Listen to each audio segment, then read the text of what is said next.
Limos po! Palimos po! Maawa na po kayo!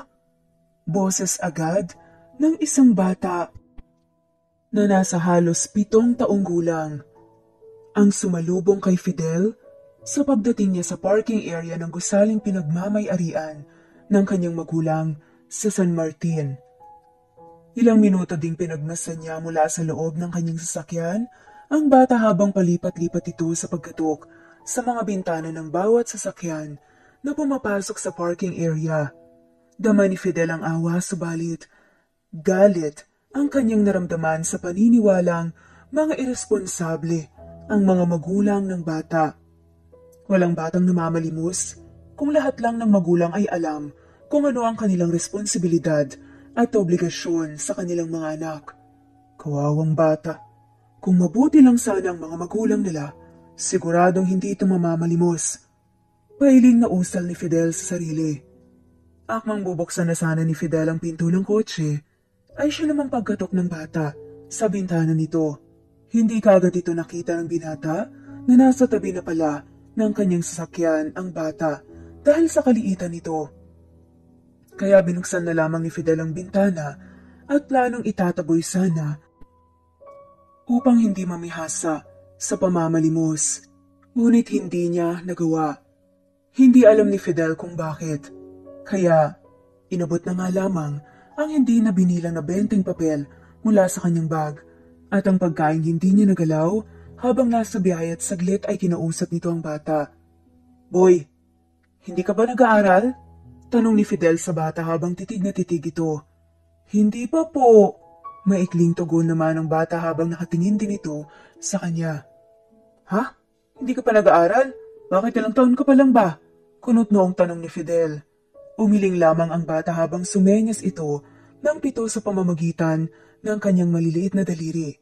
Hindi mawari ni Fidel ang naramdaman dahil tila may sinasabi ang mga mata ng bata habang nakatingin ito sa kanya. Kahit hindi masyadong nagsasalita ang bata, ay parang naiintindihan na nga ni Fidel ang nadaramang hirap at takot nito sa sandaling lalapit at hihingi ng limos sa mga tao. Hindi sanay sa panlilimos ang bata. Gayunpaman ay napangaralan niya ito. Boy, sabihin mo sa mga magulang mo na mag-aaral ka na sa pasukan na at huwag masyadong magtagal sa ganitong lugar. Maraming sasakyan at delikado. Pakiusap ni Fidel sa bata. Ngiti lamang ang isinagot ng bata at tumalikod na ito kay Fidel, sabay na takbo patungo sa 2 bagong sasakyan na kararating lang sa parking area. Napailing na lamang si Fidel habang pababa na ito sa kanyang kotse dahil ramdam niya ang awa para sa bata. Hindi maghiliw sa mga bata si Fidel at ngayon lang ito kumausap ng batang pulubi. Sir! Narinig niyang sigaw ng bata at nilingon ito ni Fidel. Nakita niya itong nakangiti at nag-thumbs up pa sa kanya. Nag-thumbs up naman pabalik si Fidel sa bata at ngumiti rin. Parang may humaplos tuloy sa puso niya.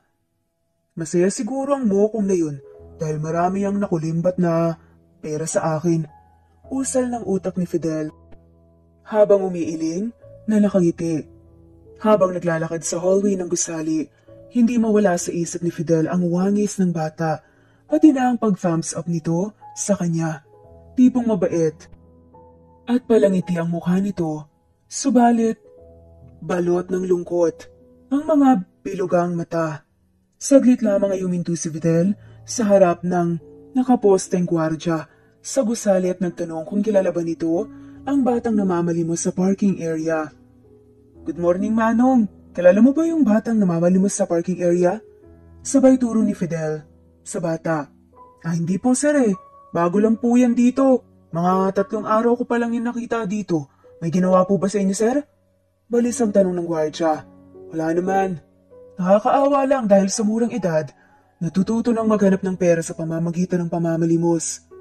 Malungkot na wika naman ni Fidel. Oo nga sir. Pero ano sir eh? Paalisin ko ba yung bata na yan sa parking area? Tanong ulit ng gwardya. Huwag na. Hayaan mo na lang siyang maghanap buhay dyan sa parking area. Marangal naman yung ginagawa niya eh. Daling pagpigil ni Fidel sa gwardya. Sige po sir. Basta bantayan mo lang ang kilos niya. at kung saan pumupunta, delikado sa mga sasakyan. Mahina ang utas ni Fidel dito habang nakatingin sa direksyon ng bata. Opo sir, okay po. Mabilis na pagtalima naman ng gwardya. Pagkatapos ng gwardya, ay dumiretso agad si Fidel sa control room nang gusali kung saan naroon ang mga connection ng kuryente, elevator, tubig at CCTV. Sandaling kinausap ang mga assigned personnel sa departamento at iniutos naman ng binata na panatilihing bukas 24/7 ang lahat ng CCTV sa gusali, lalong-lalo na sa parking area.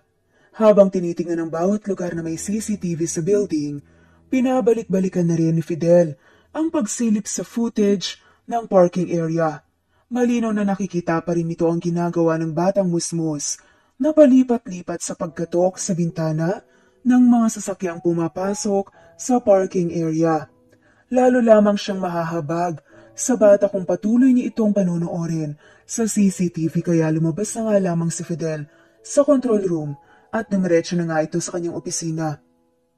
Maagang dumating si Fidel sa kanyang opisina sa project site sa San Martin at wala pa ang kanyang mga kasama kaya nakapanahon pa itong mag-relax at magkape matapos ang mahabang biyahe. May halos 1 oras pa ang hihintayin ni Fidel bago magsimula ang nakatakdang emergency meeting. Nasanay na si Fidel sa work routine niya sa buong taon kung saan binibisita nito ang mga problemadong project site at magtatagal ito ng halos 1 buwan sa bawat site na pupuntahan. Nagkataon na ang project site sa San Martin ang may malaking problema. Ito ay dahil sa delayed na pagdating ng supply ng mga materyales sa construction sa itatayong mall sa lugar. Dali-daling pinuntahan ni Fidel ang San Martin Construction Office dahil naniniwala ito na kung magpapatuloy ang nasabing problema, makikita na niya na hindi matapos ang project sa itinakdang completion date nito. Ito'y dahil sa mabagal na rin ang kilos ng mga trabahador sa construction. Isa-isa na nga niyang binasa ang dokumento na kakailanganin sa meeting na siya namang pagdating ng mga kasosyo nito sa negosyo. Saglit lang ang kumustahan at nagsimula na agad ang meeting hanggang tanghali. Dama na ni Fidel ang gutom pagkatapos ng meeting. Kung sa battery pa ng cellphone ay 1 bar na lang, ito ay malapit na ngang malubat. Napagdesisyonan na nga nitong lisanin muna ang opisina. Pagod na ibinagsak ni Fidel ang katawan sa driver's seat ng kanyang kotse. Gusto na itong tumuloy sa hotel na titirahan niya sa loob ng 1 buwan. Kailangan niyang mag-half day sa opisina upang magpahinga at bukas ng umaga na niya sisimulang bubunuin ang araw para masolusyonan ang problema sa project. Habang nasa loob ng kanyang sasakyan, nagpalingalinga si Fidel sa paligid. Tila may hinahanap ang kanyang mga mata, ngunit hindi niya ito makita kaya umalis na lamang siya. Bago dumiretso sa tutuluyang hotel, dumaan muna si Fidel sa isang convenience store. Umiikot habang naghahanap ng kung ano ang pwedeng mabibili at makain sa mga oras na yun.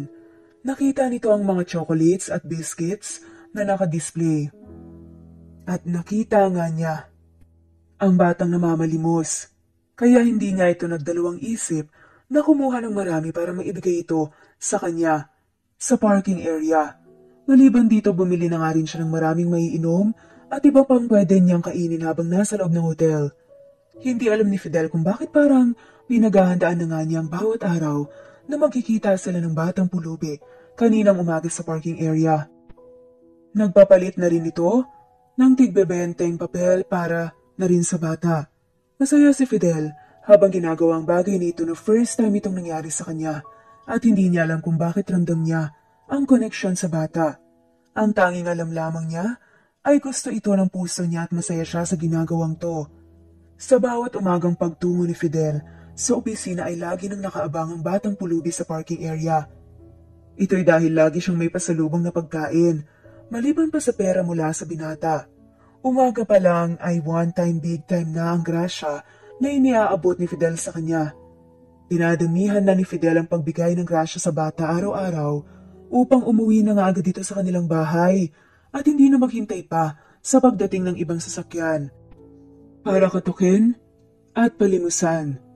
Dahil nakasanayan na nga rin ito ng bata, Umaga pa lang nakaupo na nga ito sa parking space para sa sasakyan ni Fidel at kalkulado na nito ang oras ng pagdating ng binata. Papasok pa lang sa parking area ay matatanaw na agad siya ni Fidel na animoy isang bata na naghihintay sa pagdating ng ama. Sa maikling panahon na pagkikita nila, bawat umaga sa parking area ay nakasanayan na nga nilang mag-usap sandali bago didiretso si Fidel sa kanyang opisina at ang bata naman ay papauwi na nga sa kanilang bahay. Ito naman ang simula sa bawat umaga na nagpapasaya kay Fidel sa likod ng milyong-milyong problemang kinakaharap nito sa project site sa San Martin. Naging pampa-good vibes na nga niya ang bata dahil naging magaan ang kanyang pananatili sa project site ng San Martin at mas mabilis itong nasolusyonan ng mga problema. Nasa ika-20 na araw na ni Fidel sa San Martin. Umaga at hapon ang tungo niya sa parking lot nang may napansin nga siyang pagbabago. Hindi na nga niya nakita ang batang namamalimos at walang sumalubong sa kanya na kaninang umaga sa parking area. Nakakapanibago. Wika niya sa kanyang sarili at dali-daling tinawag ang gwardya. Manong, napansin mo ba ang batang palaging namamalimos dito sa parking area? Tanong nga ni Fidel rito.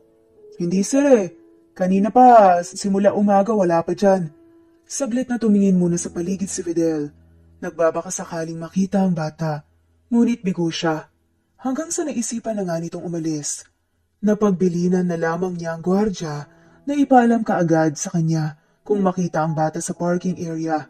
Hindi pa napaandar ni Fidel ang kanyang sasakyan nang namataan nito ang bata na nakaupo sa tabi ng malaking drum na basurahan na umiiyak. Dali-dali namang bumaba ng sasakyan si Fidel at nilapitan kaagad ang bata. Boy, saan ka galing? Bakit ka umiiyak? Anong nangyari?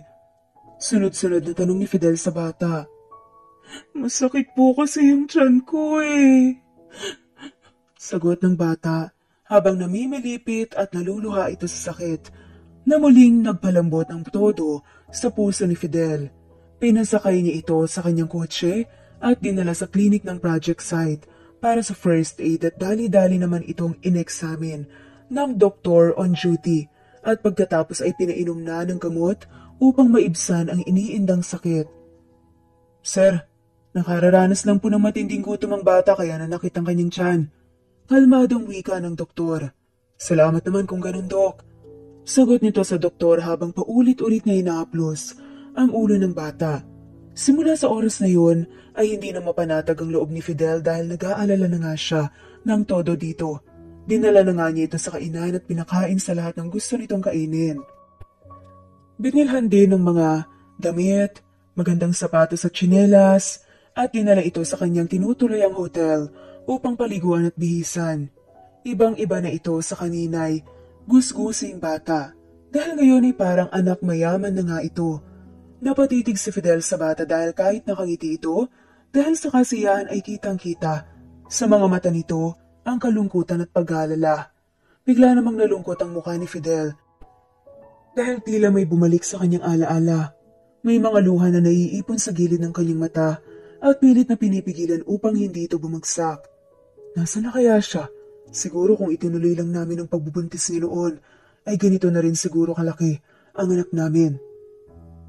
Usal ng isip ni Fidel na nagbigay daan sa kanyang mga luha na bumagsak sa kanyang mga pisngi na hindi niya namalayan. Nagsimulang bumigat ang kanyang dibdib at bigla na lamang niyang niyakap ang bata. Bakit ka po umiiyak? Inosenteng tanong nito kay Fidel. Naawa lang ako sa'yo. Pagsisinungaling ni Fidel dahil alam ng puso niya kung ano ang iniyakan niya at muli niyang niyakap ang bata at niyakap din siya nito. Pabalik at nagpasalamat. Gusto mo, sa amin ka na lang tumira? Aampunin kita. Sambit ni Fidel sa kanya. Maraming salamat po, pero ayoko po eh. Hahanapin po kasi ako ng nanay ko. Nakayukong sagot ng bata. O sige, maganda ka na dahil ihahatid na kita sa nanay mo. At baka hanapin ka na rin sa inyo. Wika nga ni Fidel. Talaga po? Ihahatid niyo po ako? Oo naman, ihahatid kita para hindi ka na mahirapan sa mga dala mo at bibili na rin tayo ng mga pagkain para sa inyo ng nanay mo, ha? Malambing na sagot ni Fidel sa kanya. Habang nasa sasakyan, Nakikita ni Fidel ang kasiyahan sa mga mata ng bata dahil siguro ay may dala na nga itong maraming pagkain at pera.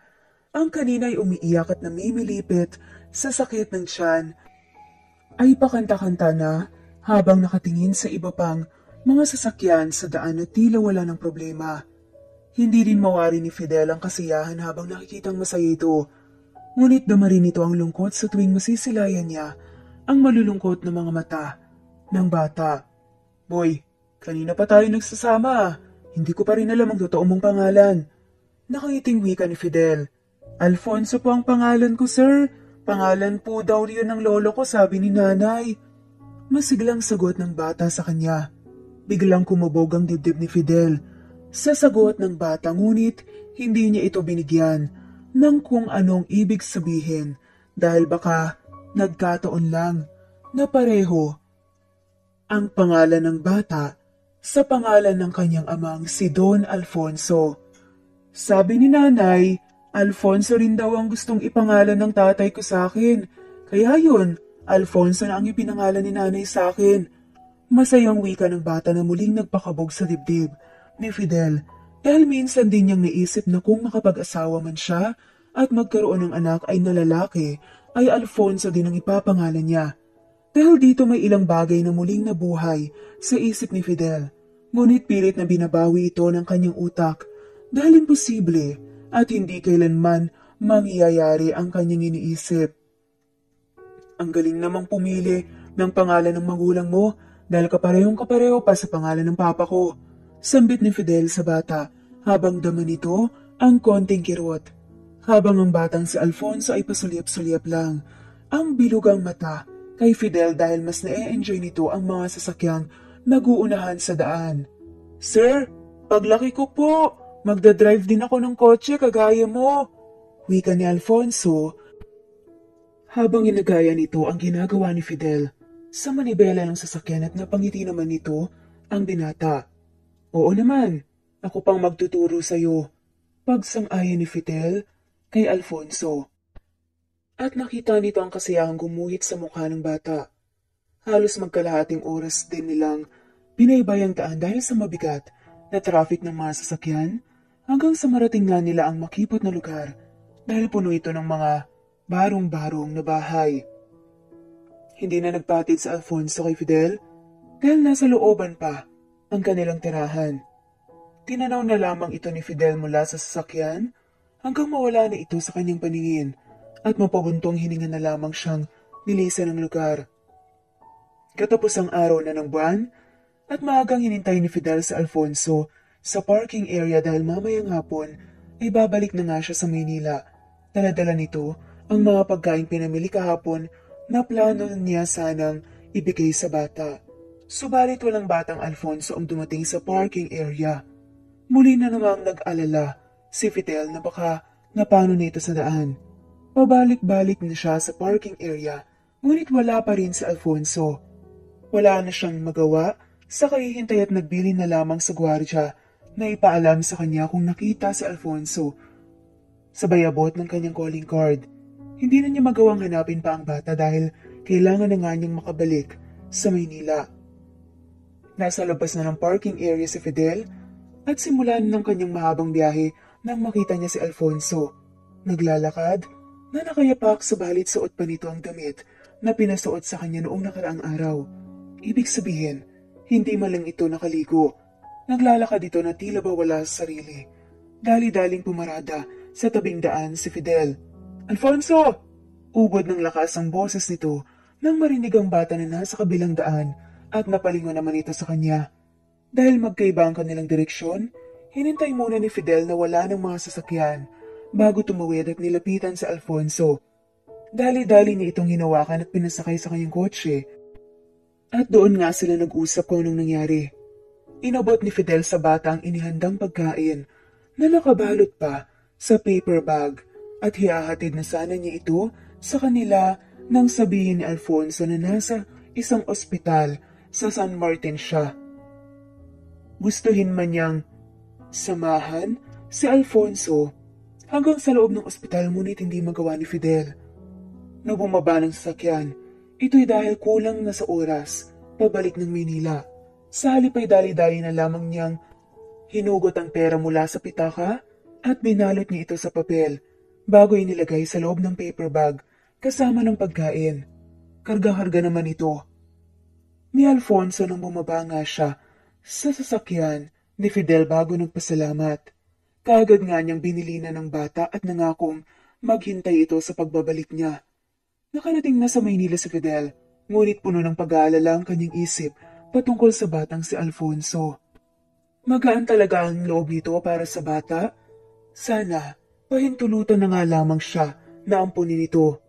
Darating tayo dyan, pasiguro ni Fidel sa kanyang sarili. Kinausap na nga niya ang anyang abogado upang malaman ang proseso ng adoption. Madali lang para kay Fidel ang pag-ampon ng isang bata dahil na rin sa kapasidad at estado niya sa buhay. Kayang-kaya niya itong mabigyan ng magandang buhay at mapamanahan ng kanyang yaman pagdating ng tamang panahon. Pursigido si Fidel sa kanyang plano para kay Alfonso. Subalit sa isang sulok ng kanyang puso ay may kirot dahil sa ginawang maling desisyon. Kung hindi niya ginawa yon, hindi sana siya aabot sa punto ng pag-aampon ngayon. Nagpatalo kasi siya sa kanyang takot. Naniniwala si Fidel na siguro nga si Alfonso ng daan upang maibsan ng konting kirot ng kanyang puso sa maling desisyon niya sa buhay dati. Habang nasa kwarto si Fidel, nag-iisa at walang kausap ay isa-isa nitong binasa ang mga lumang mensahe sa kanyang cellphone. Iisang cellphone number at iisang tao lamang ang laman ng cellphone na yon na itinuturing ni Fidel bilang special cellphone. Ito'y dahil isang espesyal na tao lamang nakakaalam at maaaring makatawag o makatext sa number na to. Patuloy na naghihintay si Fidel na sana isang araw ay magparamdam muli ito sa kanya. Kaya't nakasanayan na ng binatang pag-check sa inbox nito kahit na nga matagal nang wala ngang nagte-text o nagko-call doon. Araw-araw, gabi-gabi, bago matulog, umaasa siya. Kamusta na kaya siya ngayon? Nasaan na siya? Siguro ay nakapag-asawa na siya. Mga katanungan na naglalaro sa isipan ni Fidel. Patungkol sa dating iniibig na si Amanda, habang nakahiga at maghahating gabi na hindi pa rin makatulog.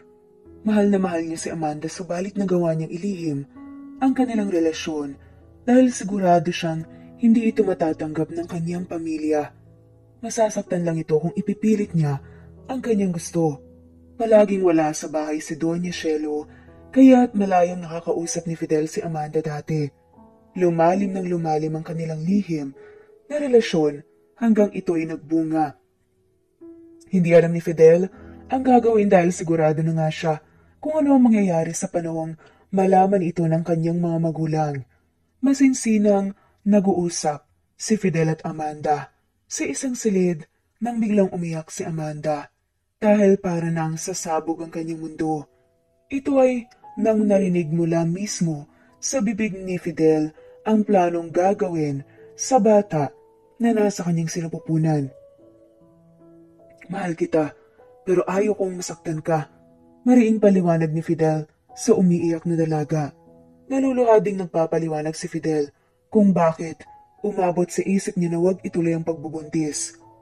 Parehong hindi pa pala sila handang harapin ang galit ni Doña Shelo dahil siguradong pareho silang magtitiis sa hirap at magtitiis din ang bata dahil siguradong mawawalan ng mana si Fidel. Kung yan ang gusto mo, sige. Sabi na nga lamang ni Amanda habang nasasaktan. Sa mahabang usapan at paliwanagan, napagkasunduan nga nilang dalawa ang gagawin para maging maayos ang lahat. Ilang minuto din silang nagyakapan na halos hindi nabibitawan ng isa't isa. Wala nang salita na lumalabas sa kanilang mga bibig, kundi tanging kanilang mga puso na lamang ang nag-uusap. Kinaumagahan malungkot na nagpaalam si Amanda na mayordoma na magbabakasyon muna ito ng 15 araw at napayagan naman siya. Siguraduhin mong babalik ka sa takdang araw, Amanda. Pag siguro ng mayordoma sa dalaga. Opo manang, babalik ko ako. Matamlay na sagot ni Amanda. Parang kailangan mo nga talaga ng pahinga. dahil namumutla ka na. Puna sa kanya ng mayordoma. Tinig na tinig ni Fidel ang lahat ng pinag-usapan ni Amanda at ng mayordoma habang nagpapaalam ang dalaga. Nag-aalala ng gusto si Fidel at gusto niyang pigilan ang ipinaalam na bakasyon ni Amanda dahil alam niya ang mangyayari sa loob ng mga araw na yun. Palihim na napaluha si Fidel dahil wala siyang magawa at daling sinundan sa maid's quarters si Amanda at niyakap niya ito ng buong higpit. Sorry, I'm so sorry. Bulong ni Fidel kay Amanda na mas piniling hindi na lamang kumibo upang hindi na tataas pa ang usapan. Lumabas na nga si Fidel sa kanyang kwarto at doon nagsimulang dumaloy ang luha sa pisngi ng dalaga habang inaayos ang ilang gamit na dadalhin na isinilid lamang sa maliit na bag. Isa-isa namang binalik sa aparador ang ibang damit na hindi na niya kailangang dalhin pa nang makapa nito sa kama ang isang puting sobre na may malaking halaga ng pera. Alam niyang galing kay Fidel iyon dahil sa nakasulat sa maliit na papel. Gamitin mo ang perang yan, mahal ko. Hihintayin kita sa pagbalik mo. Patawarin mo ko. Iyon ang nakasaad sa sulat na binasa ni Amanda galing kay Fidel. Sa simula ng araw ng bakasyon ni Amanda, ay hindi lumabas ang kwarto si Fidel. Nag-alala naman ang ina nitong si Doña Shelo kung ano ang dinaramdam ng anak. Pumanhik ang matanda sa second floor ng mansyon, gamit ang elevator at tinungo nga ang kwarto ni Fidel. Maraming beses itong kumatok sa pinto bago ito binuksan ng binata. Oh, anong nangyari? Bakit? Nagpipirmi ka sa silid? Nag-aalalang tanong ni Doña Shelo. Wala po, ma. Medyo masama lang pakiramdam ko pero okay lang naman po ako. Sagot naman ni Fidel sa ina. O siya, mamayang hapunan, bumaba ka na at may pag-uusapan tayo ng amo mo. Utos sa kanya ni Doña Shelo. Opo, ma. Payak na sagot nito na siya namang pagtalikod ni Doña Shelo sa kanya. Makalipas ang 15 araw, bumalik na nga si Amanda sa mansyon at masaya itong sinalubong ng mayordoma. Masaya din ang kanyang mga kasama sa bahay dahil sa pagbabalik niya. Umikot ang mga mata ni Amanda sa paligid na tila ba may hinahanap. Gusto niyang magtanong sa mga kasama kung nasaan si Fidel, ngunit pinigilan niya ang kanyang sarili nang biglang lumapit sa kanya ang isa pang katulong sa mansyon at may mahinang sinabi sa kanya. Swerte ang pagbalik mo, Amanda, dahil wala tayong mga amo. Nandoon lahat sa bakasyon hanggang 1 buwan. Wika nito sa dalaga habang nakangisi. Masaya ang lahat sa mga oras na yon at nagpalakpakan maliban lang kay Amanda. Ngumiti lamang ito habang palingalinga. Pagkatapos ng maikling usapan ay tinungo na nga niyang maid's quarter na siya namang pagsunod sa kanya ng mayordoma. Hindi na sinayang pa ni Amanda ang pagkakataon at nagpaalam ito na hindi muna siya mamasukan at bumalik lang ito sa mansyon upang kunin ang mga naiwang gamit niya. Ha? Bakit naman, Amanda? Tanong ng mayordoma na bakas ang pagkabigla. Kasi po, nagkasakit ang tatay ko, manang, at kailangan kong bumalik agad sa probinsya dahil walang nag-aalaga sa kanya. Tugon ni Amanda na nagsasabi na lamang ng kasinungalingan upang payagan siya ng mayordoma at makaalis na nga sa mansyon kahit walang papalit na katulong sa mas madaling panahon. Sige, at wala naman akong magagawa dahil para sa akin, mas importante ang pamilya mo. Nakangiti pero nalulungkot na sagot ng mayordoma. Salamat, manang. Salamat ho. Pabalik-balik na pasalamat ni Amanda sa mayordoma dahil naintindihan nito ang kanyang sinasabing paliwanag. Kung magiging maayos na ang lahat, Amanda, maaari ka namang bumalik dito sa mansyon. Gusto kita dahil mabait at masipag ka. Wika ng mayordoma na may halong pag-alala. Salamat po sa pagtitiwala. Ipahahanda ko na ang huling sahod mo at ako nang bahalang magsabi kay Doña Shelo. Kung kailangan mo ng tulong, tumawag ka lang, Amanda. Wika nito sa dalaga. Tipid na ngumiti na lamang si Amanda dahil nakokonsensya siya sa mga sinabi nitong kasinungalingan. Itinakda na nga ng mayordoma ang pag-alis ni Amanda sa mansyon bukas makalawa. Eksakto, 1 buwan naman at nakabalik na sina Doña Shelo Don Alfonso at Fidel galing sa bakasyon sa Europa. Diretso ang dalawang matanda sa kanilang kwarto upang makapagpahinga. Gayon din si Fidel, pero may hinahanap ang kanyang mga mata dahil hindi niya nakita si Amanda pagkabigay sa mga pasalubong para sa mga kasambahay. Pakunwaring naglalambing ito sa mayordoma na ipahatid kay Amanda ang pagkain niya sa kwarto. "Ay sir, wala na po si Amanda dito sa mansyon. Umalis na po." Balita nga ng mayordoma. "Bakit daw, Manang? Hindi ba 15 days vacation lang hiningi niya sa'yo?" Nabigla nga ito. "Oo nga sir, bumalik nga siya dito matapos ang kanyang bakasyon pero nagpaalam din kaagad." "Bakit daw? Anong dahilan, Manang?" "Nagkasakit daw ho ang kanyang ama sa probinsya. Kailangan daw ho niyang alagaan ito eh." "Wala na ba siyang ibang sinabi sa'yo, Manang?" "Wala naman po sir, maliban lang doon sa nagkasakit ang kanyang ama." Sagot ng mayordoma na nagtataka ngayon dahil halatang sobrang pag-aalala ng binata sa katulong nila. Napahilamos na lamang ng palad sa mukha si Fidel at walang imik na tumalikod at tinungo ang kanyang silid. Hindi pa man nailapag ang dalang bag sa balikat, ay may kinuha na nga itong cellphone sa kanyang drawer. Ito ang telepono na ginagamit niya sa pagtawag at pang-text kay Amanda. Sinimulan na nga niyang i-dial ang numero na pagmamay-ari ng dalaga ngunit nasa out of coverage area ito. Binuksan din niya ang inbox ng telepono at nagbabaka sakaling may mensaheng iniwan si Amanda, ngunit wala rin siyang nakita. Maraming beses na rin niyang tinawagan ng numero, ngunit wala pa rin siyang napala. "Amanda, please, buksan mo naman ang telepono. Sagutin mo ang tawag ko, maawa ka." Pigil bagang napabalik-balik na usal ni Fidel habang pabalik-balik ang lakad sa loob ng kwarto. Gusto niyang sumigaw. Gusto niyang umiyak. Ang ilabas ang lahat ng emosyon, ngunit napaluhod na lamang ito sa gilid ng kanyang kama habang kuyom ang mga palad dahil hindi niya alam kung saan magsimulang hanapin si Amanda.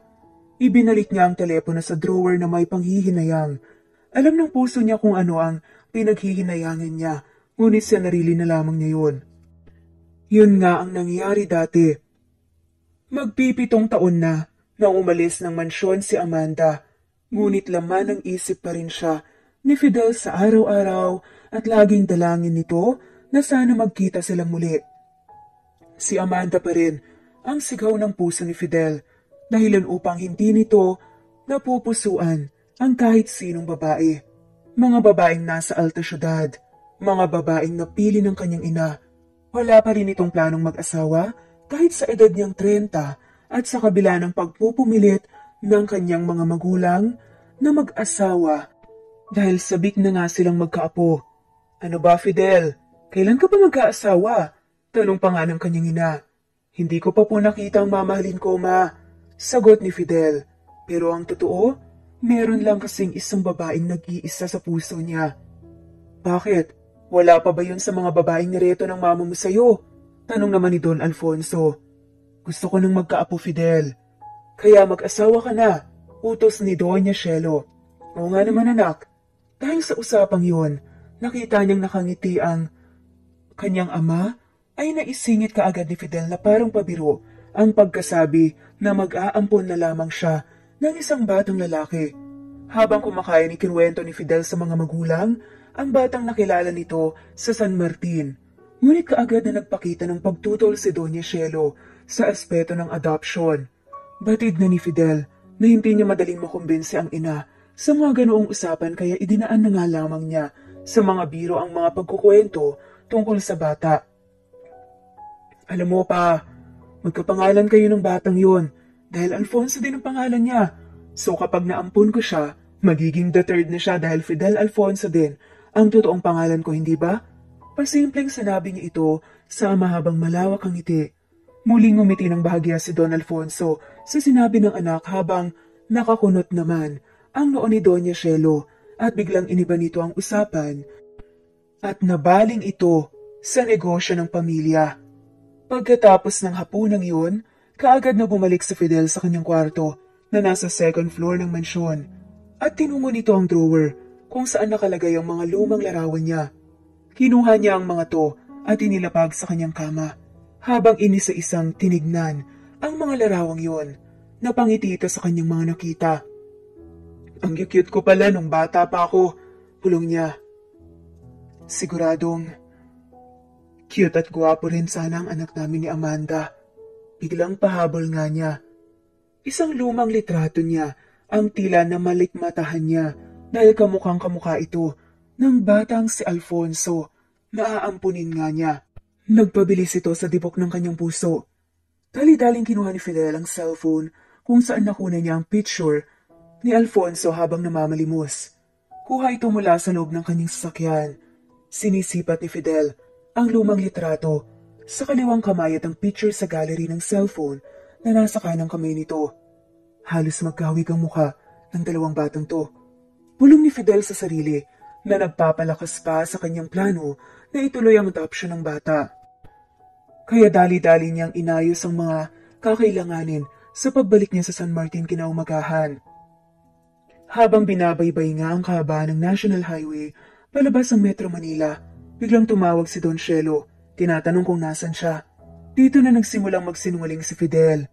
Pinaniwala ni Fidel ang ina na dadalo nga siya sa isang 3-day business meeting. Pero ang totoo, tutungo lamang siya sa San Martin. Hindi dahil sa trabaho, kundi dahil sa batang si Alfonso na nangakong babalikan niya ito. Dahan-dahang binubuo ni Fidel ang plano sa isip nito. Kailangan niyang makausap ang mga magulang ni Alfonso para sa adoption nito. Kailangan lamang niya na maipaliwanag ng maayos ang mga magulang ng bata na malaking tulong to para sa kinabukasan ni Alfonso. Hindi naman niya ito ipagkakait sa tunay na magulang ngunit sa kanya titira si Alfonso habang lumalaki ito. Lahat ng plano at paliwanag ay plansyado na sa utak ni Fidel upang makumbinsa nito ang mga magulang ni Alfonso na ipaampon sa kanya ang bata. Handa na siyang harapin ng mga magulang ni Alfonso sa araw ding yun. Narating na ni Fidel ang San Martin at dumiretso ito sa ospital kung saan niya huling hinatid si Alfonso. Dali-dali ngang tinungo ni Fidel ang hallway ng ospital. Patungo sa female ward.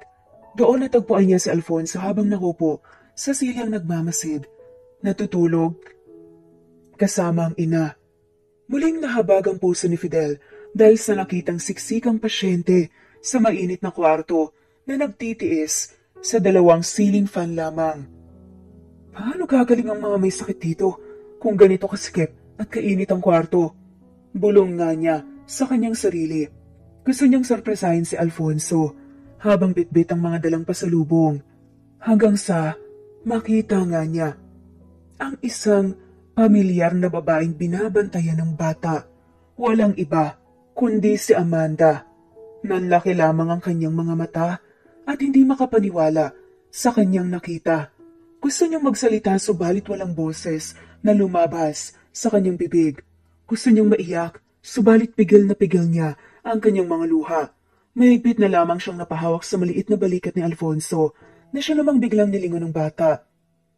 Sir Fidel, nandito ka na? Baka nananaginip lang po ako. Wika ng kawawang bata habang nagsimulang tumulo ang luha na animoy nakakita ng pag-asa nang makita sa kanyang harapan si Fidel. Hindi na sumagot si Fidel bagkus ay niyakap niya ng mahigpit ang kaawa-awang bata habang ang kaliwang palad nito ay nakahawak sa isang kamay ni Amanda na nanatiling tulog dahil kalalabas pa lang nito sa operating room. Huling bilin ng doktor na mamayang hating gabi o kaya bukas pa ng umaga ang posibleng paggising ng pasyente. Hindi inasahan ni Fidel na sa ganitong sitwasyon niya muling nakita si Amanda, ang babaeng pinakamamahal niya.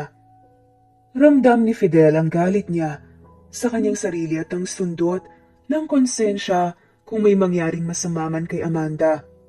Nagsisisi din ito kung bakit hindi siya bumaba ng sasakyan noong huling inihatid niya sa Alfonso.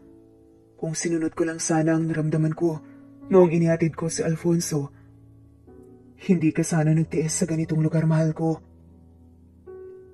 Pagsisising usal ni Fidel sa sarili nito habang hawak ang isang kamay ni Amanda. Kaya walang sinayang na oras si Fidel at inasikaso ang paglipat kay Amanda sa isang pribadong kwarto. Sir Fidel, Mahal po daw ang kwartong ito. Wala po akong pambayad eh. Wika ng cute na batang si Alfonso. Bakit ako? Ang sinabi mo, Alfonso. Ikaw lang ba ang mag-isang nag-aalaga rito sa nanay mo? Nagtataka na may paniniguro ang tanong ni Fidel. Ako lang pong nag-aalaga kay nanay kasi nasa malayo raw po si tatay eh. Malungkot na sagot ni Alfonso. Nasaan pala ang tatay mo, Alfonso? Maaari ba natin siyang puntahan para ipaalam ang nangyari sa nanay mo? Tanong ulit ni Fidel na may halong pagtataka. Sabi ni nanay, hindi daw namin kayang puntahan ang lugar ni tatay dahil nasa sobrang malayo daw po to. Hintayin na lang daw namin kung kailan kami pwedeng makasama ni tatay.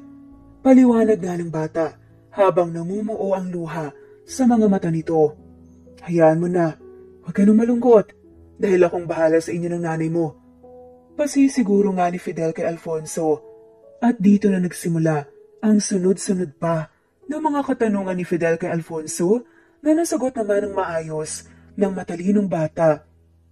Nagsimula na rin na pagtagpi-tagpi ng binata ang mga pangyayari at panahon.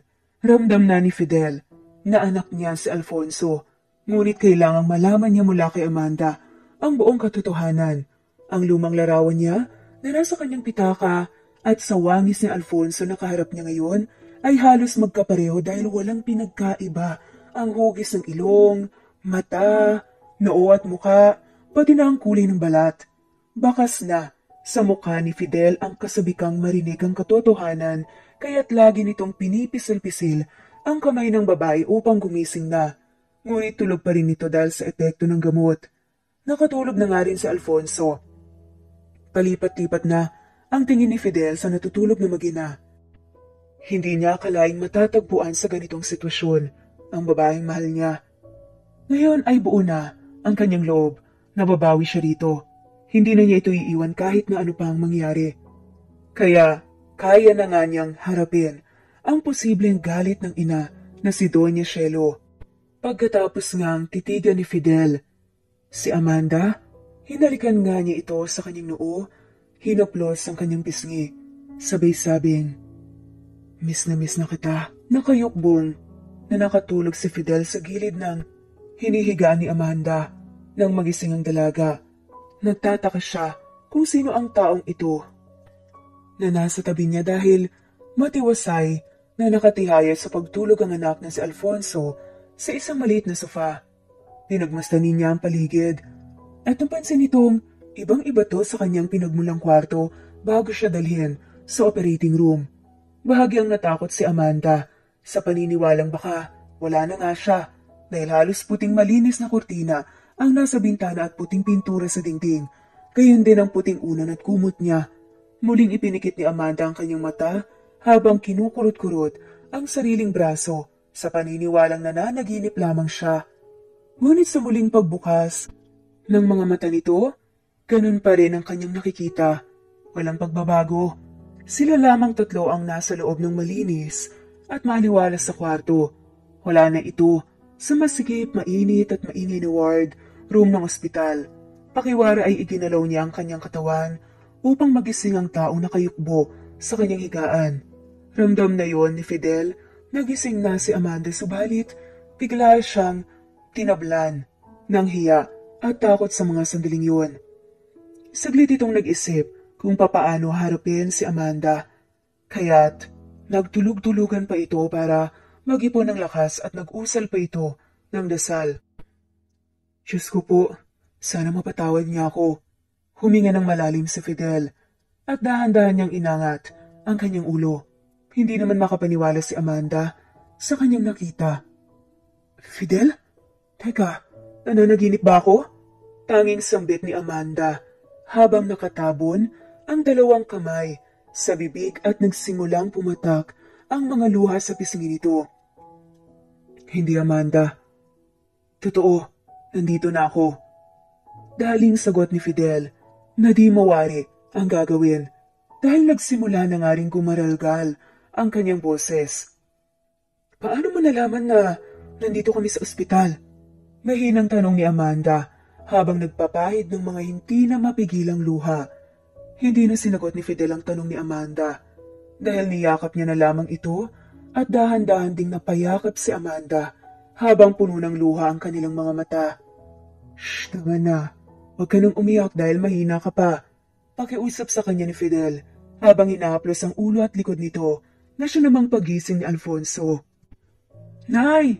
Tawag ni Alfonso sa kanyang ina at dali-daling nilapitan si Amanda. Saka lang na paano ito. Nay, anong nangyari sa'yo? May masakit po ba sa inyo? Sir, anong nangyari kay nanay? Bakit yakap mo ang nanay ko? Kinakabahan at sunod-sunod na tanong ni Alfonso habang palipat-lipat ang tingin nito kay Fidel at Amanda. Alfonso anak, may sasabihin ako. Mahinang tawag ni Amanda sa kanyang anak. Sa paglapit ni Alfonso sa kanyang ina, ay hinarap kaagad ito ni Fidel habang nakaluhod at niyakap si Alfonso. Siya ang tatay mo anak. Umiiyak at mahinang wika ni Amanda. Sapat lang upang maging malinaw sa pantinig ni Fidel. Kaya hindi ni ito nagtanong pa at tumayo ito at muling niyakap si Amanda. Patawarin mo ako mahal ko. Babawi ako. Pangako, hindi ko na kayo iiwan. At hindi ko na kayo hahayaan pang umalis. Bulong ni Fidel kay Amanda. Wala kang kasalanan Fidel. Ako ang nagdesisyon nito at inilihim ko sa iyo ang lahat dahil mahal kita. Pagkasabi niya ni Amanda ay muling nahulog ang mga pinipigilang luha ni Fidel dahil ramdam nito ang pagmamahal ni Amanda sa kanya hanggang ngayon. Nagmamadali akong umalis sa mansyon noon dahil sa takot kong malaman ng mga kasama ko sa bahay ang pagdadalang tao ko. Hindi ko rin ginawa ang napagkasundaan nating plano. Hindi ko kaya Fidel. Buhay na si Alfonso sa aking sinapupunan. Ramdam ko na ang paggalaw niya kaya sabi ko sa sarili kong itutuloy ko ang pagbubuntis ko sa kanya. Mahal kita. Kaya kita iniwan dahil hindi ko gustong ako ang dahilan ng paghihirap mo. Okay lang na ako ang maghirap. Basta wag lang ikaw. Hindi ko rin ipinaalam sa'yo na itutuloy ko ang pagbubuntis. Basag ang kanyang boses na nagpaliwanag kay Fidel habang punong-puno ng luha ang kanyang mga mata. Shh, tama na. Huwag ka nang magpaliwanag. Ang totoo niyan, nang magbakasyon kami sa Europa, napag-isip-isip ko din na huwag nang ituloy ang unang plano dahil alam kong masama yun. Masama na hindi ituloy ang pagbubuntis. Biyaya yan sa Diyos at dapat alagaan natin. Handa ko na sana kayong ipaglaban dati. Pero pagdating ko, wala ka na pala. Pero ang mahalaga, nandito na tayong tatlo. Pamilya na tayo. Salamat. Salamat dahil hindi mo give up si Alfonso. Kaya pala, ang gaan ng loob ko sa kanya. Mahinang bulong ni Fidel kay Amanda habang yakap niya ito. Pagkatapos ng mahaba-habang usapan, ay saglit lang may tinawag ang kaibigan si Fidel at tinanong ang update sa mga pinapagawa nito kahapon. Okay na ang lahat boss, pati na ang mga kagamitan. Maikling sagot ng nasa kabilang linya. Nagpasalamat si Fidel at tinapos na nga ang usapan sa telepono nang nakangiti na nga siya. Pagpasok ng isang doktor, ipinaliwanag ng doktor ang kondisyon ni Amanda na kailangan ng pag-iingat dahil papagaling pa ang operasyon nito sa matres. Walang ipinagbabawal basta sundin lang ang mga resetang gamot sa loob ng isang buwan. Pirmado na ng doktor ang medical record na pwede nang lumabas ng ospital si Amanda bukas ng umaga. Pagkatapos itong sabihin ng doktor, bakas na ang liwanag at kasiyahan sa mukha ni Alfonso. Dahil sa wakas, ay ligtas na ang kanyang ina. Makakauwi na tayo sa bahay, Nay. Masayang wika nga ni Alfonso habang yakap ang ina. Oo anak, sagot naman ni Amanda, sabay halik sa noo ng bata.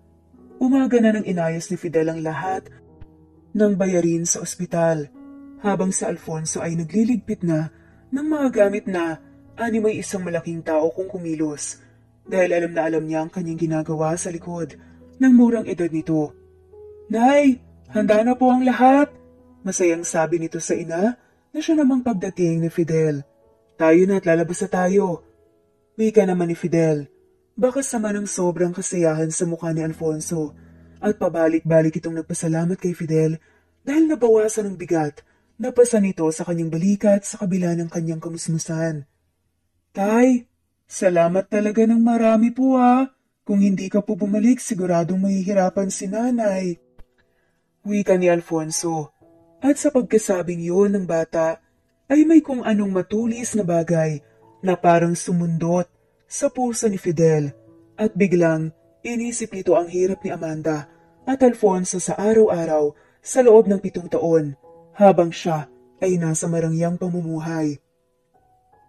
Akay-akay na ni Fidel si Amanda habang pinasasakay ito sa kanyang kotse at si Alfonso naman ay abala sa pakikipag-high five sa mga guard on duty sa ospital bago ito nakarating sa sasakyan. Ganyan kagiliw si Alfonso sa mga taong nakapaligid sa kanya, kaya mahal na mahal siya ng mga to. Habang binabaybay ang daan, napansin ni Amanda at Alfonso na papasok ang sinasakyang kotse ni Fidel sa isang malaking exclusive subdivision na siya namang developer nito. Fidel, hindi ito yung daan patungo sa amin.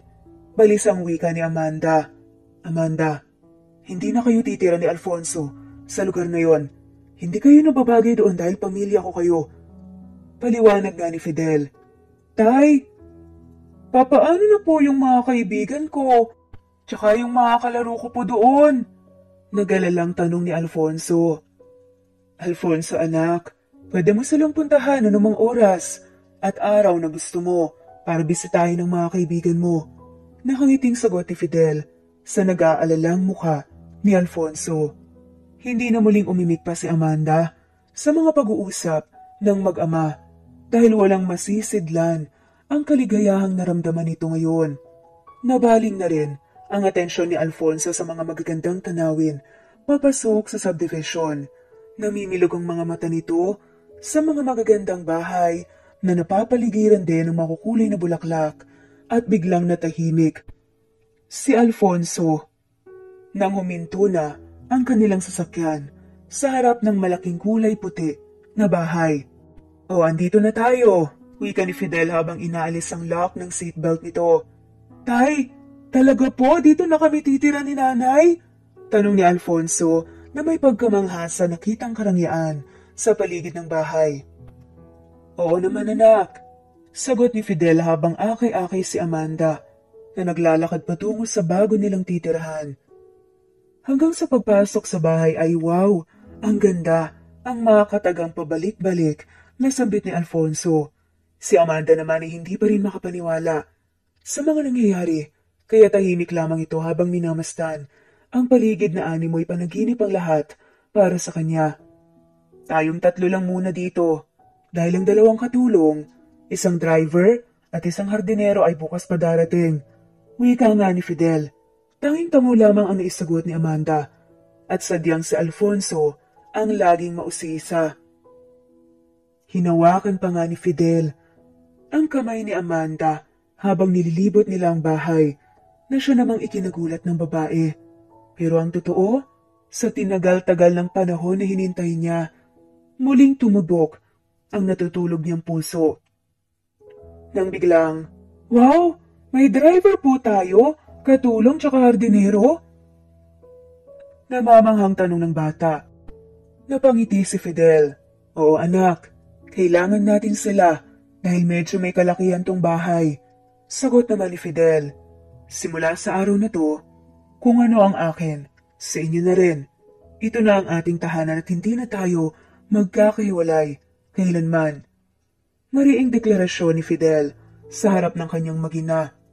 Pagkatapos ng ilang araw, sa San Martin, nagpaalam si Fidel sa kanyang mag-ina na uuwi muna ito ng Maynila at babalik din ito kinabukasan dahil may aayusin lamang ito.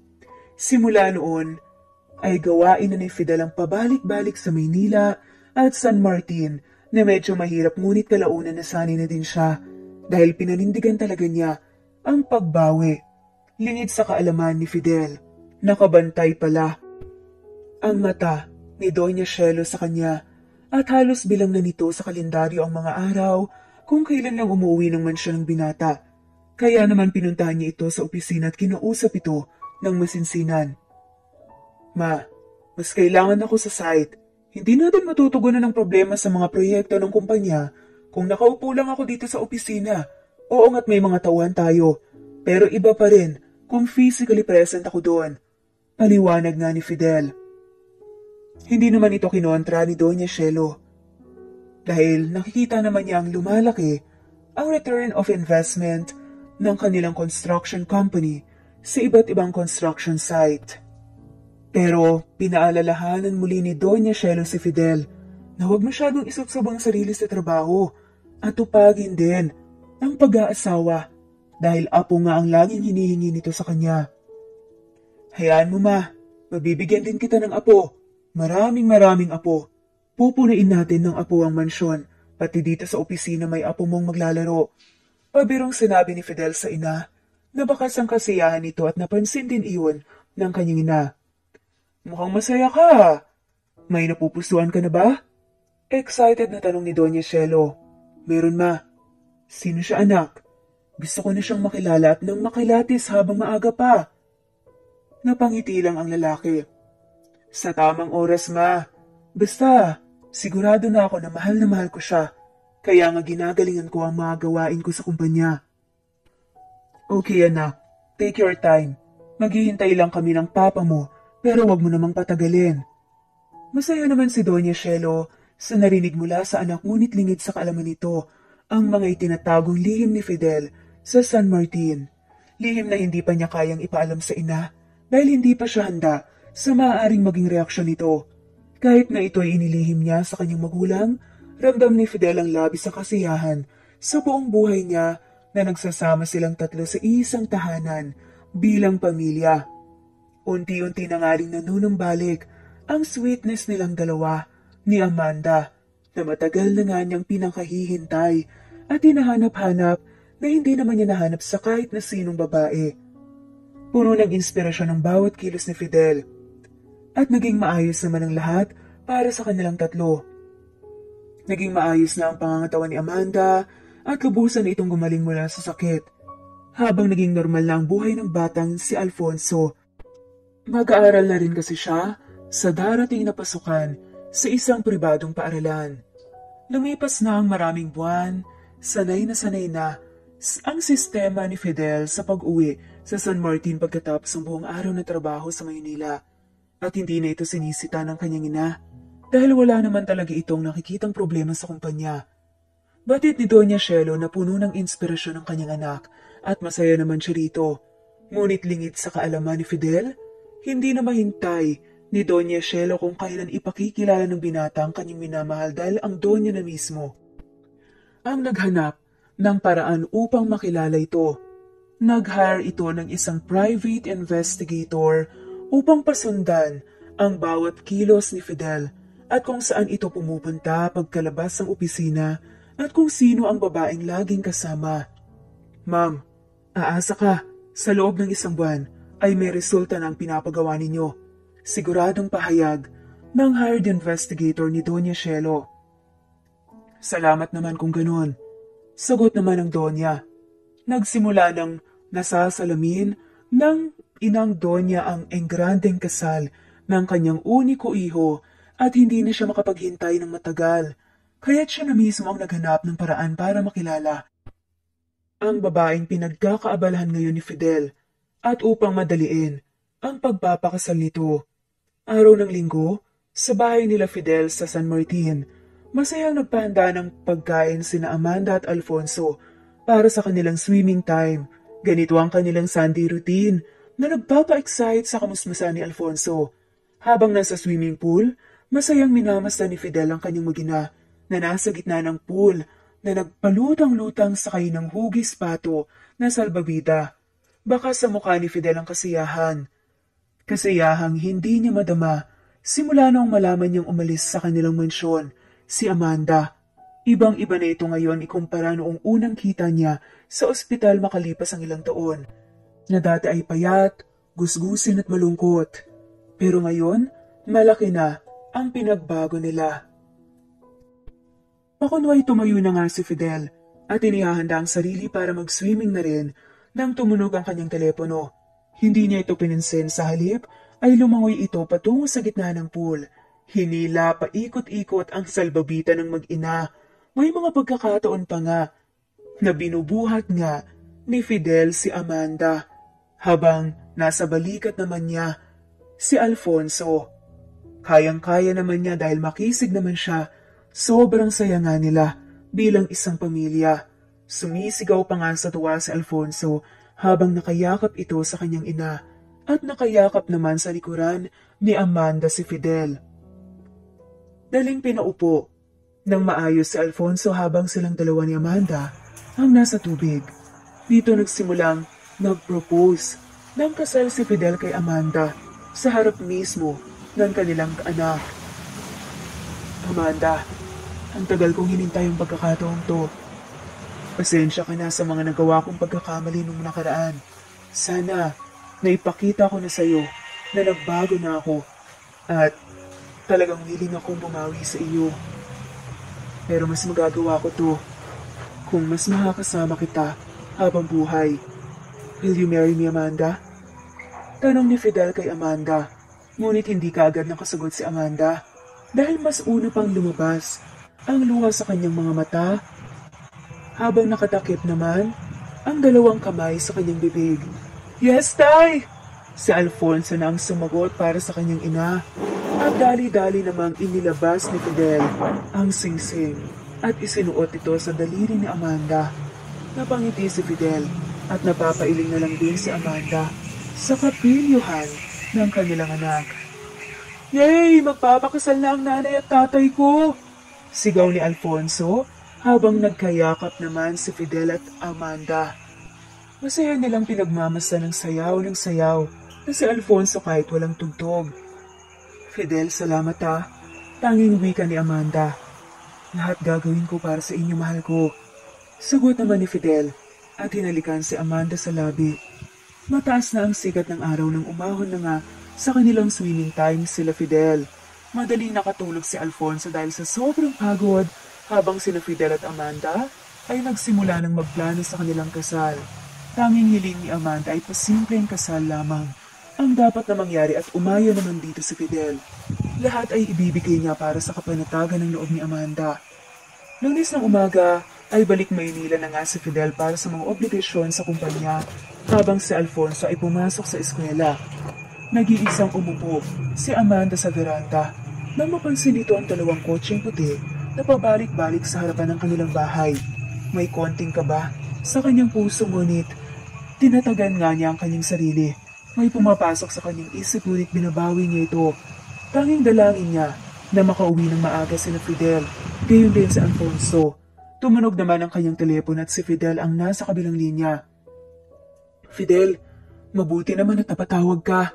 Wika ni Amanda na may pag-aalala. Bakit mahal ko? Takang tanong ni Fidel.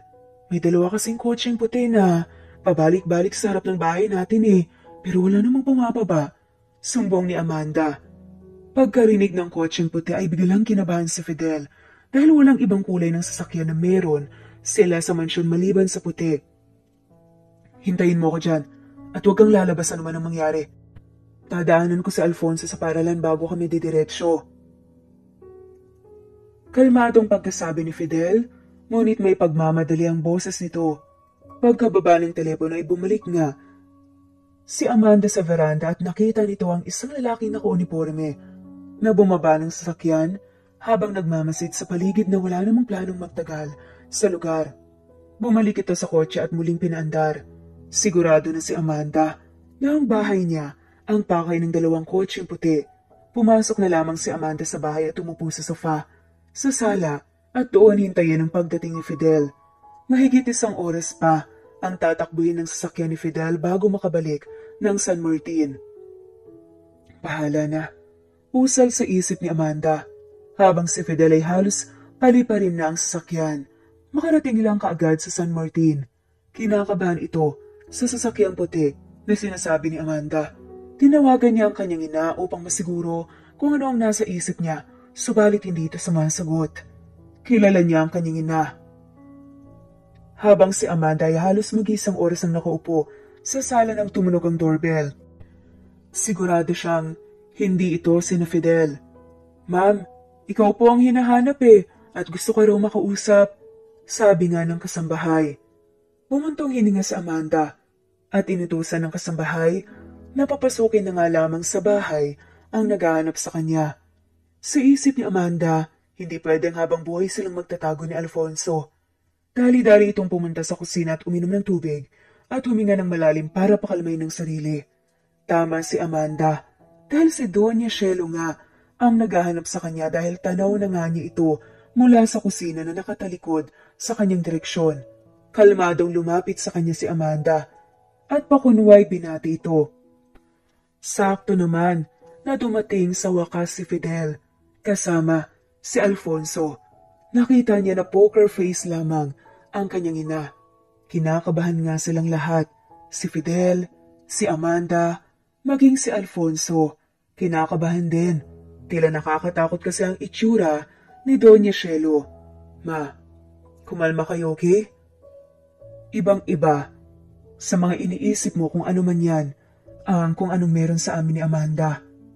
Kung yaman lang ang habol niya sa amin, hindi yun totoo.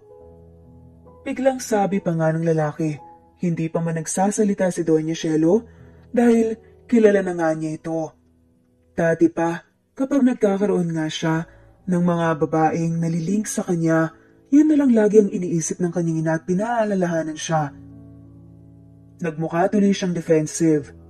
Ma, mahal na mahal ko si Amanda at may anak kami. Sabi na nga ni Fidel sa matigas na boses. Bakit Fidel ha? Nagulat nga silang lahat sa tinura ni Doña Shelo. Tumingin ito kay Amanda. Layuan mo ang anak ko. Hampas lupa, hindi ka nababagay kay Fidel. Ito ang binitawang salita ni Doña Shelo na klaro sa pandinig ni Amanda. Magkano ba ang kailangan mo para layuan mo ang aking anak? Muling baling ng Donya kay Amanda, sabay haplot ng bag mula sa kamay ng isang lalaking kasama nito at binuksan ito at kinuha ang limpak-limpak na pera, sabay hagis sa mukha. Sa buong buhay ni Amanda, ngayon lamang siya nang nakakita ng ganitong karaming pera na nagkalat sa sahig. Lumayas ka ngayon din at huwag ka nang magpapakita pa kay Fidel. Ma! Sigaw ni Fidel at dali-daling lumapit sa kanyang galit na inang Donya habang si Alfonso ay patakbong nilapitan ang umiiyak na inang si Amanda. Mama, awa ka. Hayaan mong patunayan ko sa inyo na mali ang iniisip mo. Na iba si Amanda. Kung yaman lang natin ang habol niya, sana noon pa nang mabuntis ko siya pero lumayo siya at binuhay niyang mag-isa si Alfonso. Mahal na mahal ko si Amanda. Huwag mo na akong litanyahan, Fidel, dahil alam ko na ang lahat bago pa man ako pumarito. Alam ko kung ano ang plano niyo. Walang-wala yan kumpara sa mga babaeng naghahabol sa'yo. Kung magpupumilit ka sa gusto mo, Fidel, ang lahat ng nasa iyo ngayon, kukunin ko. Wala akong iiwan sa'yo naman na kahit isang kusing. Pagsigaw na pagbabanta ni Doña Shelo. At dumating na ang araw na kinatatakutan ni Amanda. Kaya nilapitan niya si Fidel at nakiusap sa binata.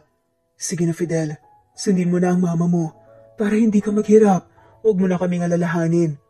Pakiusap ni Amanda habang puno ng luha ang mga mata.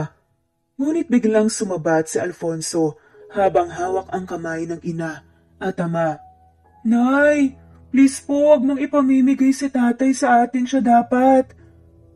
Tayo ang dapat makasama ni tatay. Sabi nga ni Alfonso, naluhaan na nga rin.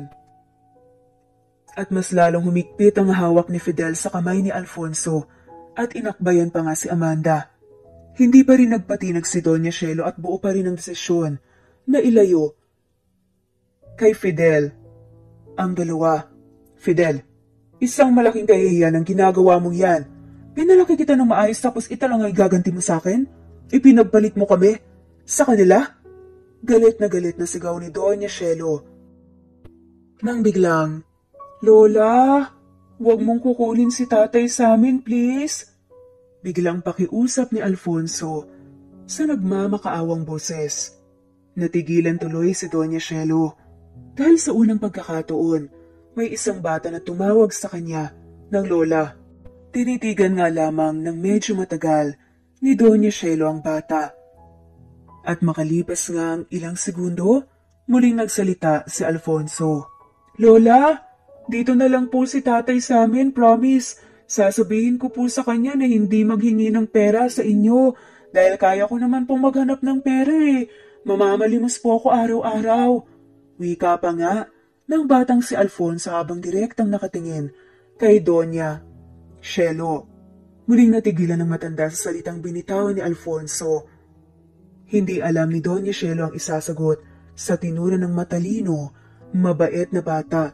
Dahil ramdam nito ang parang malamig na yelo ang binuhos sa kanyang ulo mula sa langit. Biglang namula ang gilid ng mata ni Doña na para bang pigil na pigil ito sa pagpatak ng kanyang luha. Saglit parang nakita niya ang mukha ni Fidel noong bata pa, kung may nilalambing na hingiin ito sa kanya. Lumambot ng tuluyan ng sobra-sobra ang puso ni Doña Shelo. Lalo na nang mas matitigan nga ang bilugang mata ni Fidel na kawangis naman ang mata ni Alfonso. Laking gulat na lamang ni Fidel at Amanda. Di kalayuan nang makitang nakayukod si Doña Shelo at niyakap si Alfonso. Gayon din, ang bata na napayakap ang maliit na mga kamay nito sa kanyang lola. Pag-iisipan ko, apo, medyo malamig na turan nga ni Doña Shelo sa bata. Napangiti naman si Alfonso. Dahil nga nagulat, dali-dali muna itong umakbang patungo sa sasakyan hanggang lumisan na ang dalawang kotse at hindi pa rin mawari ni Amanda kung ano ba talaga ang naging reaksyon ni Doña Shelo. Pero nagpasalamat na rin naman sila dahil walang sinabi na kahit na anong masasakit na salita si Doña Shelo. Ang kinainis lang siguro nito ay dahil inilihim nga ni Fidel ang lahat. Sa kabila nga nun, binigyan nga ng pag-asa ni Fidel sina Amanda at Alfonso. Niyakap nga at hinalikan ni Fidel si Amanda at sinabing huwag mag-alala dahil this time talagang ipaglalaban na nga niya sila. Tahimik ang lahat habang nakaupo sa malapad na sofa, sila Fidel, Amanda at Alfonso. Nang biglang tumunog ang telepono ni Fidel. Ang kanyang inang tumatawag. Sagutin mo na ang tawag. Tawag po ni Lola yan, tay. Pangungulit nga ni Alfonso at tumalima naman si Fidel. Hello, ma? Hihintayin kita sa mansyon, Fidel. Umuwi ka kung kailan mo gustong umuwi. Ikaw ang bahala kung gusto mong dalhin ng iyong mag-ina. Mahina at kalmadong boses ng ina. Opo, ma. Masiglang sagot ni Fidel na may halong pag-asa. Dinig ni Amanda at Alfonso ang boses ni Doña Shelo. At sa pagkababa ng telepono, ang kanina'y maramdaming eksena ay napalitan ng tuwa at saya. At napatayo si Fidel at niyakap ng buong higpit ang kanyang mag-ina. Sabi pa nga ni Fidel, sorry mahal ko, kung naging ganun ang reaksyon ni Mama, wala kang dapat hihingi ng sorry. Naintindihan ko ang mga nangyari kanina at napaghandaan ko na yun ng matagal. Salamat mahal. Sabay halik ni Fidel sa kamay ni Amanda. Kinabukasan nga ay kagaya ng mga nakasanayang araw ay abala sa pag-ayos si Amanda para sa pangangailangan ng kanyang magama. Mga kailangan ni Fidel sa opisina at baon ni Alfonso sa eskwela. Balik normal ang kanilang pamilya na parang walang nangyari kahapon. Makalipas ang isang buwan, papalapit na ang wedding anniversary ng mga magulang ni Fidel. Imbitado ang lahat ng kanilang mga empleyado, mga kakilala sa main office ng kanilang kumpanya sa Maynila. Ito na siguro ang panahon para iharap ko sa publiko ang aking pamilya. Usal sa isip ni Fidel. Bahala na. Sabi pa nga nito, kahit na may pag-aalala siya.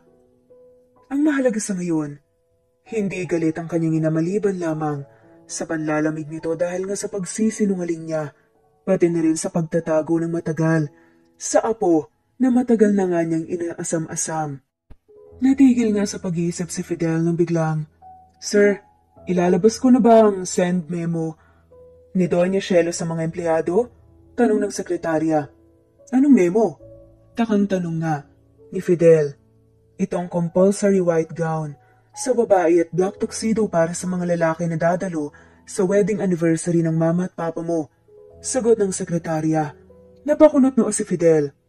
Bakit all white? Nagtatakang tanong ulit nito. Nag-iisip man ngunit walang magawa si Fidel kundi sundin kung ano ang nakasaad sa company memo. Sa mga sandaling yon, tumawag naman ng personal aide ng kanyang ina. Sir, good afternoon po. Pinasasabi po ng mama ninyo na a day before sa wedding anniversary, kailangan nasa Maynila na po kayo at huwag na po kayong bibili pa ng mga damit na isusuot dahil ready na po ang lahat para sa inyong tatlo. May aasikaso na po sa inyo. Mabilis sa pagkasabi ng babae sa kabilang linya na naintindihan naman ito ni Fidel. Nakangiti ito at nagpasalamat pa rin si Fidel dahil kasali pa rin ito sa mga plano ng kanyang ina. Gayon din sina Alfonso at Amanda kahit nanlalamig ang pakikitungo ng Donya sa kanya. Hindi na ito bago kay Fidel dahil ganyan talaga ang kanyang ina pagdating sa mga okasyon. Hindi na ito nag-iisip pa sa kanyang susuotin dahil inihahanda na ito ni Doña Shelo. Kaagad niya naman itong ibinalita sa kanyang mag-ina. Napaghalataan ni Fidel na bakas sa mukha ni Amanda ang pag-aalala pagdating sa araw na yon. Subalit dali-daling pinawi yun ni Fidel sa utak ni Amanda at nagkaroon nga lang sila ng sweet moments together. Huwag ka nang mag-alala, mahal ko, dahil magiging maayos ang lahat. Kumbinsi sa kanya ni Fidel at tumango naman si Amanda habang si Alfonso ay sumabat na rin sa usapan. Nay, huwag ka pong matakot dahil nandito kami ni tatay. Magtatanggol sa'yo. Paniniguro ni Alfonso sa ina. Bata pa man, nakitaan na ni Fidel si Alfonso ng labis na pagmamahal sa kanyang nanay. Dumating na nga ang araw na kinatatakutan ni Amanda. Ito ay ang pakikihalubilo sa mga pamilya at kaibigan ni Fidel. Ramdam ni Amanda ang paninliliit sa kanyang sarili dahil sa malaking agwat ng antas ang pamumuhay nila ni Fidel. Langit at lupa ang pagitan nilang dalawa, subalit lahat ay gagawin niya ng maayos para sa kanyang anak na si Alfonso at sa mahal niyang si Fidel. Kung nagawa siyang ipaglaban ng mga ito, kailangan din matutong siyang ipaglaban ng dalawang lalaking to sa buhay niya. Sa hotel sa Manila, dinala ni Fidel ang kanyang mag-ina. Sa hotel kung saan idadaos ang wedding anniversary ng kanyang mga magulang. Bukas na ito, magaganap kaya todo handa sila sa kanilang isusuot na damit. Naging maayos naman dahil may nag-aasikaso sa kanila mula sa damit hanggang sa pag-ayos na sa sarili. Make-up at accessories. Laking gulat na lamang ni Fidel dahil ang mga paboritong alahas ng kanyang ina ay siyang ipapagamit nito kay Amanda. Lumukso sa tuwa ang puso ni Fidel dahil minsan nang sinabi ng kanyang inang si Doña Shelo na ang tanging babaeng mamahalin niya lang ang makakasuot ng alahas na yon. Napaluha sa tuwa si Fidel. Ngunit itinago niya ito kay Alfonso at Amanda na busy na rin sa kanilang pag-ayos. Habang nagbibihis, ay inayusan si Amanda. Pabalik-balik na ang tingin ni Fidel dahil unti-unti nang lumitaw ang ganda ni Amanda. Lalo itong gumanda. May lumapit naman kay Fidel na isang coordinator ng event. Sir, tapos na po ba kayong magbihis? Tanong nito sa binata. Oo, sagot naman ni Fidel. Sige po sir, una ko na po kayong ihatid sa venue. Sabi nito sa kanya habang itinuturo ang daan. Parang nag-aalangan si Fidel dahil na maiiwan pa na inaayusan si Amanda. Sige na, mauna na kayo doon Alfonso, sabi naman ni Amanda. Pagkasabi nito ay tumalima si Fidel. Lumingon pa ito sa kanya bago umalis at hinalikan siya sa noo. Mga kalahating oras pa bago natapos ang pag-aayos kay Amanda at nag-aanda na rin ito para tutungo sa venue habang nakaalalay sa kanya ang 4 na babaeng naka-assign para sa kanya. Malapit na si Amanda sa venue, napawang handa na ang lahat sa dadaluhan. Nasa loob na sina Fidel at Alfonso, malapit sa magarbong entablado kasama ang kanyang mga magulang. Namangha si Fidel sa ganda ng pagkaayos sa lugar na napalumutian ng halos puting mga bulaklak ang paligid ng venue na parabang may ikakasal. Oo nga, wedding anniversary ito ng kanyang magulang, habang si Amanda naman ay nasa bungad na ng 2 malaking pinto Iniisip nito na para bang may ikakasal dahil lahat ay nakasuot ng puting gown. Ang iilang mga babae ngunit naiiba sa kanila ang kanyang suot. May ilang kababaihan at kalalakihan din na nag-aayos ng pagkakasunod-sunod ng iba pang mga guest. Bago pa man bumukas ang pinto, isa pang babae ang patakbong tinungo ang kinatatayuan ni Amanda at pinahawakan nga ito ng puting bouquet. Nagulat si Amanda dahil hindi niya alam kung ano ang gagawin sa bulaklak nang biglang bumukas ang dalawang pinto para sa kanya at klarong narinig ang announcement ng MC. Ladies and gentlemen, let us all stand and witness the Grand Bridal March. Hindi makapaniwala si Amanda sa narinig na para siyang himatayin. Gayon din si Fidel habang nasa harap ng entablado. Nagsimula na ring bumukas ang mga ilaw na mas lalong nagpatingkad sa ganda ng lugar, gayon din ang mga malalaking LED monitor kung saan pabalik-balik na lumalabas sa screen ang mukha ni Fidel at Amanda. Mabilis na naintindihan ni Fidel ang mangyayari. Umiyak na lamang ito at niyakap ang kanyang ina at ama, gayon din sa Alfonso. Tay, kasal po ba pala ninyo ngayon ni nanay? Inosenteng tanong ni Alfonso at si Doña Shelo ang sumagot. Oo, apo, kasal ngayon ng nanay at tatay mo. Mahinang sagot ng Doña habang nagsisimula ng bridal march. Pumaibabaw na rin ang makatindig balahibong boses ng singer habang inaawit ang Beautiful in White. Hindi na halos makita ni Amanda ang nilalakarang red carpet dahil puno na ng pinipigil na luha ang kanyang mga mata. Ngunit bumagsak din ito kalaunan nang makitang umiiyak din si Fidel na naghihintay sa kanya. Gayon din si Alfonso na hawak ng kanyang lolo at lola. Sinalubong siya ni Fidel at nagbalakpakan ng mga tao nang mahawakan nito ang kamay ni Amanda at sabay na tinungo ang harap ng entablado kung saan nakapwesto na ang magkakasal sa kanilang dalawa. Hindi na halos mapigil ni Amanda ang pagpatak ng kanyang luha, kaya pinahid dito ni Fidel at nagbiro. Mamaya na tayo iiyak, mahal. Pagkatapos ng kasal, baka masira ang makeup mo. Mahinang wika nito kay Amanda habang dahan-dahang pinapahid ang luha nito sa mata. Buti na lang waterproof ang makeup ni Amanda at hindi ito nagkalat sa kanyang mukha kahit pabasang-basa ng luha. Tahimik ng lahat ng sinimula ng wedding ceremony na akala ng lahat ay wedding anniversary lang. Isang buwan itong pinlano ni na Doña Shelo at Don Alfonso. Ilan lamang sa mga malalapit na kaibigan ang nakakaalam na kasama ng Doña sa pagplano. Simula na naman ang palakpakan nang nasa Kiss the Bride na at nakiingay na rin ang mga bisita. Pati na rin sina Doña Shelo, Don Alfonso habang karga. Si Alfonso, kakargahin kita para makita mo ang Kiss the Bride ng nanay at tatay mo. Wika pa nga ni Don Alfonso sa apo. Simula sa araw na to, isa na kayong mag-asawa sa mata ng Diyos at publiko. Maaari mo nang halikan ang iyong asawa. Pagtatapos na deklarasyon sa kasal nila Fidel at Amanda, marahang binuksan ni Fidel ang belo ni Amanda at hinalikan ito ng ubod ng tamis at muling nagpalakpakan ang mga taong saksi sa kanilang sorpresang pag-iisang dibdib. Masayang nagsipaghanda ang lahat para sa kainan sa mga pagkaing nakahanda na sa kani-kanilang mesa.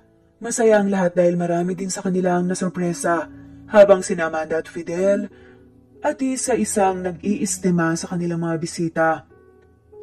Nilapitan sila ni Doña Shelo at Don Alfonso. Niyakap ni Doña Shelo si Amanda at humingi ng tawad sa malamig na pakikitungo nung una nga silang muling magkita. Welcome to the family, masiglang wika naman ni Don Alfonso habang yakap naman si Amanda. Congrats son, you have chosen a good wife. Mahinang sabi ni Don Alfonso kay Fidel. Your mom hired a very good investigator and we all found out the truth. Ang pagpunta ng mama mo sa bahay ninyo sa San Martin ay para sukatin lamang ang katatagan nyo. And your mom succeeds in her mission. And you two also pass from your mom's test. Pag-amin sa kanila ni Don Alfonso. Congratulations to both of you. Masayang wika ni Don Alfonso. And congratulations also to Alfonso, may apo. Sinabi ito ni Doña Shelo habang yakap ang apo. Masaya ang lahat sa double celebration ng gabing yun na senyalis ng bagong buhay ni na Amanda at Alfonso kasama si Fidel. Makaraan lang ng ilang buwang kasal, biniyayaan pa nga sila ng isa pang anak. Masaya si Alfonso dahil sa wakas ay natupad na ang kanyang matagal nang hinihinging kapatid. Masaya rin ang mga magulang ni Fidel dahil natupad din ang mga hinihiling nilang apo sa anak. Ngayon ay walang mapagsidla ng kanilang kasiyahan. At dito na nga nagtatapos ang kwentong pagmamahalan ni na Fidel at Amanda. Maraming salamat po sa lahat ng mga walang sawang sumusubaybay at shoutout po sa mga sumusunod. Lydia Bacus, Nesbeth Hanaban, Ligaya Carillo, Renz Fernandez, Mary Jane Tamayo, Akira Winnie, Danish Alcaraz, Miss Caliado of Hideout Travel Tours and Transport PH, Janice Marukin, Beth Sardina, Ann Tanaka, Nelia Moreno, Janet, Kayanan, at shoutout na rin po sa lahat ng mawalang sawang sumusubaybay. Maraming salamat po at muli.